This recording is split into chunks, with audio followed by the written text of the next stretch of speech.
Hi කොහොමද හැමෝම හොඳින් ඉන්න ඇති කියලා හිතනවා. ඉතින් හැමෝම ආදරයෙන් පිළිගන්නවා මගේ YouTube channel එකට. අලුත් කෙනෙක් ඉන්නවා නම් මගේ channel එක subscribe කරන්න කියලා ඒ අයටත් ආරාධනා කරනවා. හරි එහෙනම් අද මම ඔයගලන්ට ගෙනාවේ මේ දවස්වල viral යන noodles එකක්. ඉතින් අපි බලමු මේක හදාගන්නේ කොහොමද කියලා. එන්නකෝ. මුල්ම මම කරන්නේ වතුර භාජනයක් ලිපේ තියලා ඒක උතුරගෙන එනකොට මේ වගේ නූඩල්ස් පැකට් 4ක් විතර දාගන්නවා. ඔයගලන්ට කැමති නූඩල්ස් එකක් මේකට ගන්න පුළුවන්. ඉතින් ඊළඟට මම මේකට චිකන් බ්‍රෙස්ට් එක තමයි අද යොදාගන්නේ. ඒකත් කෑලි වලට කපලා මිරිස් කුඩු, ගම්බිරිස් කුඩු, ලුණු දාලා හොඳට මේක අත ගාගෙන පැත්තකින් තියාගන්න. ඊට පස්සේ තාච්චියකට තෙල් ටිකක් දාලා මම චිකන් ටික මේ විදිහට බැද ගන්නවා.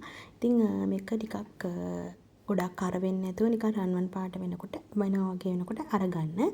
ඊට පස්සේ වගේම මම සෝසේජස් ටිකකුත් ලුණු ගම්බිරිස් කුඩු දාලා මේක බැද ගන්නවා. ඉතින් ඒ ටිකත් බැදගෙන පැත්තකින් තියාගන්න. ඉතින් දැන් අපි බලමු කොහොමද මේ නූඩල්ස් එක හදන්නේ කියලා. එනකො එහෙනම් අපි මුලින්ම පෑන් එකක් ලිපේ තියලා ඒකට තෙල් ටිකක් දාගන්න. තෙල් ටිකක් දාගෙන ඒක රත් වෙනකොට අපි ඒකට දාගන්නවා බිත්තර. ඉතින් මම නම් බිත්තර 5ක් ගත්තා. ඉතින් ඔයගලන්ට ඕන ප්‍රමාණයක් ඔයගලන්ට ගන්න පුළුවන්. ඉතින් බිත්තර ටිකක් දාලා මේ විදිහට හොඳට මික්ස් කරගන්න ඕන.